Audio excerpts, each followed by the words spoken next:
नापाक दोस्तांविरोधात भारतात बहिष्काराची मोहीम आता तीव्र होते। पाकिस्तानला फक्त पाठिंबाच नव्हे तर युद्धावेळी शस्त्र पुरवणाऱ्या तुर्की विरोधात बहिष्काराची मोहीम सुरू झाली।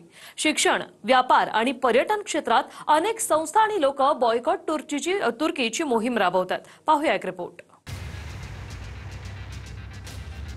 भारत पाकिस्तान युद्धानंतर आता तुर्कीसोबत व्यापार युद्धाचा भडका उडू पाहतोय। कारण दोन्ही देशांच्या वादात तुर्की आणि अझरबैजान या देशांनी पाकिस्तानची बाजू घेतली। फक्त बाजूच नाही तर तुर्कीने युद्धासाठी पाकिस्तानला ड्रोन देखील पुरवली। त्यामुळे भारतामध्ये बॅन तुर्की हॅशटॅग चर्चेत आहे। अनेक लोक आणि व्यापाऱ्यांचे समूह तुर्कीवर बहिष्कार टाकण्याचे आवाहन करतायत। भारत पाकिस्तान या दोन्ही देशांच्या वादात आधीपासूनच तुर्की पाकिस्तानची साथ देत आलाय। ऑपरेशन सिंदूर वेळी सुद्धा भारताच्या विनाकारण आक्रमणाने पाकिस्तानच्या सार्वभौमत्वाचे उल्लंघन होत असल्याचे मत तुर्कीच्या परराष्ट्र मंत्रालयाने व्यक्त केले होते। यानंतर युद्धजन्य स्थिती असतानाच तुर्कीची विमाने पाकिस्तानच्या भूमीमध्ये उतरली। त्याद्वारे पाकिस्तानी सैन्याला तुर्कीने लष्करी सामुग्री पुरवल्याचाही आरोप झाला। त्यामुळे भारतामध्ये तुर्कीबद्दल संताप व्यक्त होतोय। माहितीनुसार भारत तुर्कीला प्रामुख्याने औषधं, रसायनं, कापड, स्टील, ऑटोमोबाईल पार्ट आणि इतर औद्योगिक वस्तूंची निर्यात करतो। तर तुर्कीमधून भारतामध्ये सफरचंद, कापूस, संगमरवर, यंत्रसामुग्री आणि काही प्रमाणात सोनं आयात केलं जातं। उपलब्ध सोर्सच्या आकडेवारीनुसार 2023-24च्या सालात भारत आणि तुर्कीमध्ये 1.15 लाख कोटी रुपयांचा व्यवहार झाला।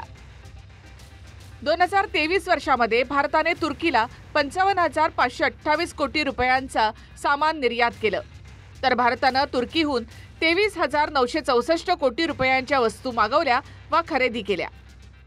हमने सर्वसम्मति से जो सभी यहाँ के सदस्य उन्होंने एक निर्णय लिया है कि टर्की ने जो भारत विरोधी गतिविधियां और पाकिस्तान के हक में जो भी कदम उठाए हैं उसके लिए हमने यहाँ पे जो भी टर्की से आयातित माल जो भारत के अंदर आता है उस पर रोक लगाने का एक निर्णय लिया है और हमारे सभी सदस्यों ने इसे सर्वसम्मति से स्वीकार किया है। मोठ्या शहरांमधल्या काही फळ विक्रेत्यांनी तुर्कीवर बहिष्काराला समर्थन देत तुर्कीहून आलेली फळं यापुढे न विकण्याचा निर्धार केलाय। पूर्ण बंदी राहणार, जोपर्यंत निर्णय लागत नाही त्यांच्यावर काही कारवाई होत नाही तोपर्यंत पूर्ण आता घेणारच नाही। आता कुठल्याही प्रकारे माल आम्ही त्यांचा स्वीकारणार नाही आणि घेणार पण नाही। युद्ध के बाद जैसे कि आजकल एक ट्रेंड चल रहा है बॉयकॉट करने का टर्की का, तो उसकी वजह से हम लोगों ने सेब मंगाना बंद कर दिया है। अब जो सेब चल रहा है ट्रेंड में वो है हमारा इंडियन सेब कश्मीर का, और ना हम भविष्य में अब टर्की का कोई सामान मंगाएंगे ना उसको बेचेंगे। सर उसका व्यापार तो अभी बंद हो गया है। जो ये अपना इंडिया पाकिस्तान का जो झगड़ा हुआ तो तुर्की वालों ने लेना बंद कर दिया माल हम लोगों ने। उनकी अब डिमांड ही नहीं हो रही है। हाँ, मना कर रहे हैं गद्दारों का, हमें ऐसे आदमियों से सेब नहीं खाना जो हमारे देश से गद्दारी करें।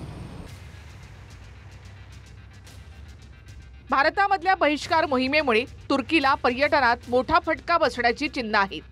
कारण फक्त पर्यटकच नव्हे तर अनेक पर्यटन कंपन्यांनीच तुर्कीवर बहिष्कारासाठी पुढाकार घेतलाय। EaseMyTrip, Ixigo, Cox and Kings, Go Homestays, travel techno वड्रॉन, ट्रॅव्हल मिंट या पर्यटन कंपन्यांनी तुर्की पर्यटनास बहिष्काराचं आवाहन केलंय। तुर्की आणि तिथली शहरं सांस्कृतिक ऐतिहासिक दृष्ट्या महत्त्वाची आहेत। त्यामुळे पर्यटकांसाठी तुर्की हे आवडीचं ठिकाण मानलं जातं। इस्तांबूल या राजधानीच्या शहराला सर्वाधिक परदेशी पर्यटक भेट देतात। याच शहरामध्ये आशिया आणि युरोपला जोडणारा पूल आहे। याशिवाय अंताल्या, इझमिर अशी अनेक शहरं तुर्कीच्या पर्यटनाची मुख्य केंद्र आहेत। काही वर्षांमध्ये पर्यटनासाठी तुर्कीला जाणाऱ्या भारतीयांची संख्या चांगलीच वाढली आहे। 2014 मध्ये 1.19 लाख भारतीयांनी तुर्कीला भेट दिली होती। मात्र 2024 सालात हा आकडा 3.30 लाखापर्यंत गेला। तुर्कीमध्ये एकाच वर्षात 20% अधिक भारतीय पर्यटक वाढले। एका आकडेवारीनुसार फक्त भारतीयांच्या पर्यटनातून तुर्कीला एका वर्षात 2,500 कोटीहून जास्तीची उलाढाल होते। दुसरीकडे दिल्लीमधल्या जामिया मिलिया इस्लामिया विद्यापीठाने तुर्कीसोबतच्या शैक्षणिक कराराला स्थगिती दिली। JNU विद्यापीठानं सुद्धा तुर्कीमधील विद्यापीठाशी केलेला करार स्थगित केला। 3 फेब्रुवारीला हा करार केला होता। त्या अंतर्गत विद्यार्थी आणि प्राध्यापकांमध्ये आदान प्रदान उपक्रम राबवला जाणार होता। Federation of western India cine employees आणि ऑल इंडिया सिने वर्कर्स या सिनेसृष्टीमधील संस्थांनी देखील यापुढे तुर्कीमध्ये चित्रीकरण न करण्याचं आवाहन केलंय। ऑल इंडिया सिने वर्कर्सनं तुर्कीचे निर्माते आणि कलाकार यांना काळ्या यादीमध्ये टाकलंय। दिग्दर्शक अनिल शर्मानी यापुढे तुर्कीमध्ये चित्रीकरणावर बहिष्कार टाकलाय। देखिए, मेरा मन टर्की एक बहुत ही ब्यूटीफुल लोकेशन है। पिछले दिनों टर्की के बहुत सीरियल भी देखे तो टर्की से एक लगाव सा भी था, तो मन था टर्की में शूट करने का, लेकिन अब हालात ऐसे हो गए हैं कि अब एज ए डायरेक्टर कितना भी मन हो, लेकिन आप भारत में रहते हैं तो भारत के मित्र के साथ आप मित्र हैं और भारत का जो मित्र नहीं है उसके साथ मित्र नहीं है, इसलिए फिलहाल तो मैं नहीं सोच। मैं फॉलोअर्स रखने या बढ़ाने के लिए भारत के खिलाफ नहीं जा सकता। भारत के संग हूं, जो भारत का मित्र वो मेरा मित्र, किसी को बुरा लगे किसी को भला लगे मुझे कोई लेना देना नहीं है। मुझे किसी भी देश के किसी भी आम आदमी से कोई तकलीफ नहीं है। दुसरीकडे सेलेबी नावाच्या कंपनीला दूर करा असं म्हणत शिंदे गटाचे आमदार मुर्जी पटेलांनी मुंबई विमानतळाच्या बाहेर आंदोलन केलं।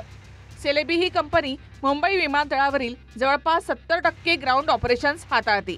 या टर्किश कंपनीसोबतचे संबंध तोडा अशी मागणी आता केली जात आहे। माहितीनुसार आतापर्यंत तुर्की आणि अझरबैजानचे दौरे रद्द करण्याच्या प्रमाणात मोठी वाढ झाली आहे। अनेक भारतीय ट्रॅव्हल्स कंपन्यांनी स्वतःहून या देशामधलं बुकिंग बंद केलं आहे। त्यामुळे एकट्या अझरबैजानलाच वर्षाला 5,000 कोटींच्या महसुलावर पाणी सोडावं लागणार आहे। संयुक्त राष्ट्रांच्या सुरक्षा परिषदेने दहशतवादी घोषित केलेले लोकही पाकिस्तानमध्ये खुलेआमपणे फिरतात। अशा देशाला तुर्कीनं नेमक्या कोणत्या आधारावर पाठिंबा दिला याचं उत्तर अद्याप मिळालेलं नाही। त्यामुळे केवळ भारत विरोध हीच तुर्की व अझरबैजानची भूमिका असेल तर त्यांनाही जशास तसं उत्तर देणं गरजेचं आहे। Bureau report TV9 Marathi.